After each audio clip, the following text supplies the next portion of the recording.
किसी से प्यार मत करना, जिंदगी में किसी से प्यार मत करना, हो जाए तो इनकार मत करना। निभा सको तो उस रास्ते पे चल के निभाओ, वरना किसी लड़की का जिंदगी बर्बाद मत करना, बर्बाद मत करना। सुनील साहू उर्फ टाइगर, जख्मी दिल, खालिसपुर।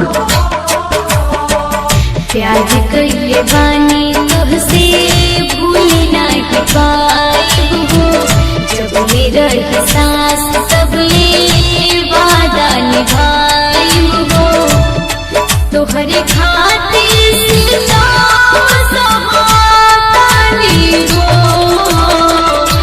हम बेवफा नहीं बानी हो, हम बेवफा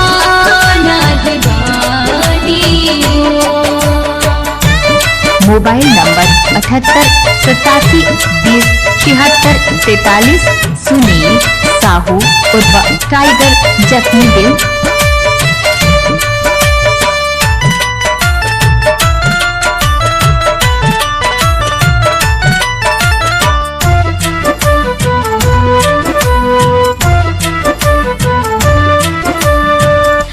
जालिम जमाना बनल बाहर जाई, समझ में न आवे कैसे तोहके बताई।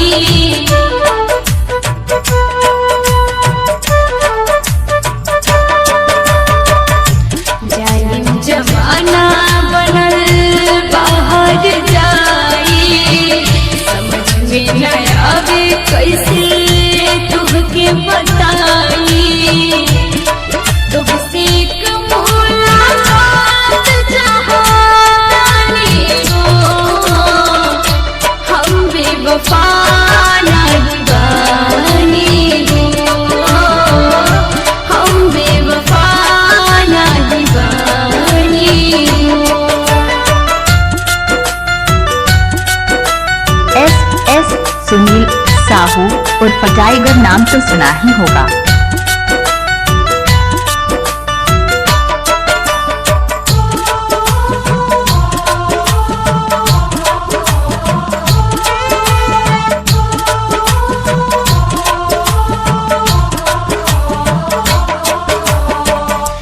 मरब या जियब अब नइखे परवाह हो, आज का सोझाई है आखिरी बचाव हो।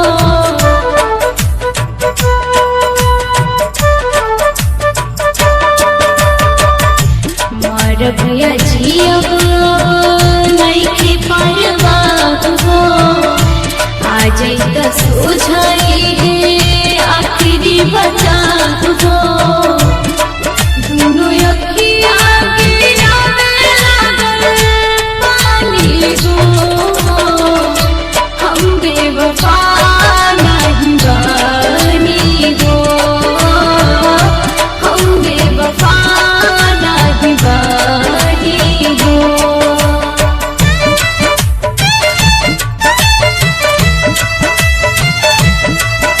नाम तो सुना ही होगा। सुनील साहू उर्फ टाइगर, जख्मी दिल, खालिसपुर।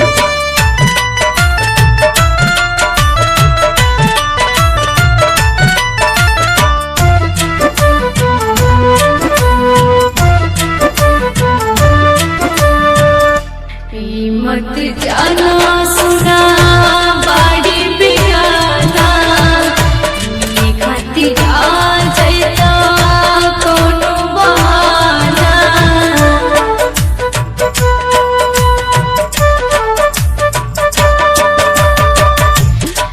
मत जाना सुना बाड़ी बेगाना, ये खातिर आ जाता कोनो बहाना। सोनू अनमोल पौधा में हर पानी हो, हम बेवफा नहीं बानी हो, हम बेवफा नहीं बानी हो। प्यार कइले बानी तुझसे भूल नहीं